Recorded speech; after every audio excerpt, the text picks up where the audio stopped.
Halo teman-teman, selamat datang di channel Sharing You. Di Indonesia ada banyak kisah yang dijadikan dongeng cerita rakyat. Salah satunya soal Malin Kundang, sosok anak durhaka yang konon berasal dari Padang, Sumatera Barat. Kisah Malin Kundang kerap dikaitkan dengan keberadaan batu yang disebut-sebut merupakan jelmaan sosok Malin, tokoh utama dalam cerita tersebut. Daya tarik dari cerita rakyat yang satu ini yaitu pesan moral yang tersirat dalam ceritanya. Pesan moral inilah yang bisa menjadi bahan pembelajaran, misalnya saja tentang kewajiban anak untuk menghormati, menghargai, dan berbakti kepada orang tua. Kisah seputar Malin Kundang ini juga bisa dijadikan dongeng pengantar tidur. Cerita Malin Kundang. Dahulu di sebuah dusun nelayan, tepatnya di Sumatera Barat, hiduplah seorang anak laki-laki bernama Malin Kundang. Ia tinggal bersama ibundanya, Mande Rubaya. Sang ayah telah lama pergi meninggalkan ibu dan anak semata wayangnya itu.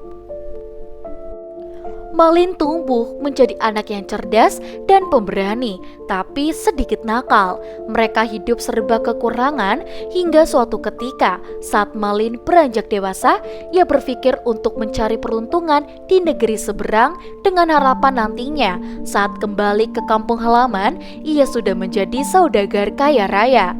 Malin tertarik dengan ajakan seorang nahkoda kapal yang dulu miskin sekarang sudah menjadi orang yang kaya raya.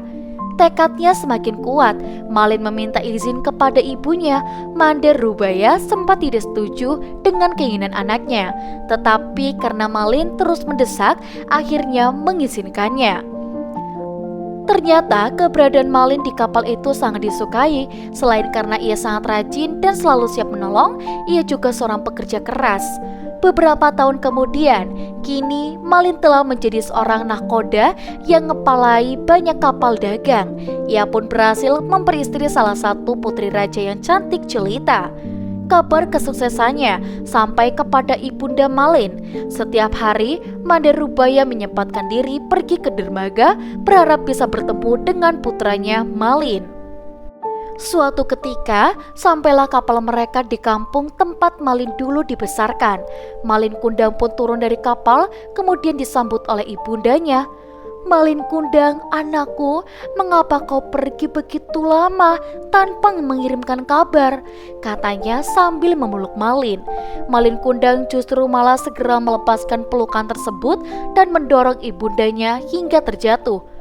"Wanita tidak tahu diri, sembarangan saja mengaku sebagai ibuku," kata Malin kepada ibundanya. Malin berpura-pura tidak mengenal ibunya karena malu melihat ibunya yang sudah tua dan memakai baju compang-camping. "Wanita itu ibumu?" tanya istri Malin. "Tidak, ia hanya seorang pengemis yang pura-pura mengaku sebagai ibuku agar mendapatkan hartaku," sahut Malin. Melihat tingkah yang Malin yang sangat congkak di depan istrinya, Mande Rubaya sangat sakit hati. Ia melihat kapal anaknya yang bertolak dari pantai sambil berdoa dalam hatinya agar Tuhan menghukum anaknya. Badai besar kemudian menerjang kapal Malin Kundang sampai seluruh isinya hancur berhamburan. Ternyata serpihan kapal ini berubah menjadi batu karang, termasuk sosok Malin Kundang yang sedang bersimpuh. Nah, itu dia teman-teman untuk cerita tentang kisah Malin Kundang yang dikenal sebagai anak yang sangat durhaka. Untuk teman-teman di rumah yang mungkin penasaran dengan berita atau fakta menarik lainnya, jangan lupa untuk like, komen, dan juga subscribe.